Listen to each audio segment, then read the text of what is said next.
అందరికీ నమస్కారం. ఒక క్లారిటీ కోసం ఈ ట్వీట్ పెడుతున్నాను.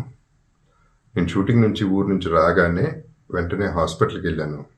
అల్లు అర్జున్ ఈ అన్ఫార్చునేట్ ఇన్సిడెంట్లో ఈ యాక్సిడెంట్లో ఎఫెక్ట్ అయిన ఫ్యామిలీని చూడటానికి, ఫాదర్ని, ఆ బాబు సిస్టర్ని పలకరించాలని అనిపించింది, చూడాలనిపించింది. హ్యుమానిటేరియన్ గ్రౌండ్స్ మీద వెళ్ళాను. పాజిటివ్గా ఉంది. He might recover. This a very good chances. Let's hope for the best అని, with all the peoples blessing and gods and goddesses అనేది చెప్పేసి భరోసా ఇచ్చి వచ్చాను.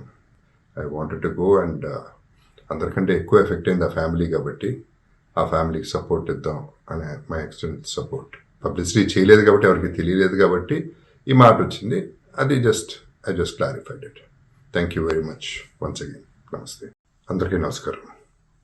ఒక క్లారిటీ కోసం ఈ ట్వీట్ పెడుతున్నాను. నేను షూటింగ్ నుంచి ఊరు నుంచి రాగానే వెంటనే హాస్పిటల్కి వెళ్ళాను. అల్లు అర్జున్ ఈ అన్ఫార్చునేట్ ఇన్సిడెంట్లో ఈ యాక్సిడెంట్లో ఎఫెక్ట్ అయిన ఫ్యామిలీని చూడటానికి, ఫాదర్ని, ఆ బాబు సిస్టర్ని పలకరించాలని అనిపించింది, చూడాలనిపించింది. హ్యుమానిటేరియన్ గ్రౌండ్స్ మీద వెళ్ళాను. పాజిటివ్గా ఉంది. He might recover. This a very good chances.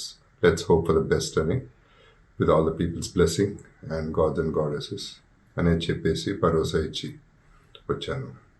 I wanted to go and అందరికంటే ఎక్కువ ఎఫెక్ట్ అయింది ఆ ఫ్యామిలీ కాబట్టి ఆ ఫ్యామిలీకి సపోర్ట్ ఇద్దాం అనే మై ఎక్స్టెంట్ సపోర్ట్. పబ్లిసిటీ చేయలేదు కాబట్టి, ఎవరికి తెలియలేదు కాబట్టి ఈ మాట వచ్చింది. అది I just clarified it. Thank you very much once again. నమస్తే.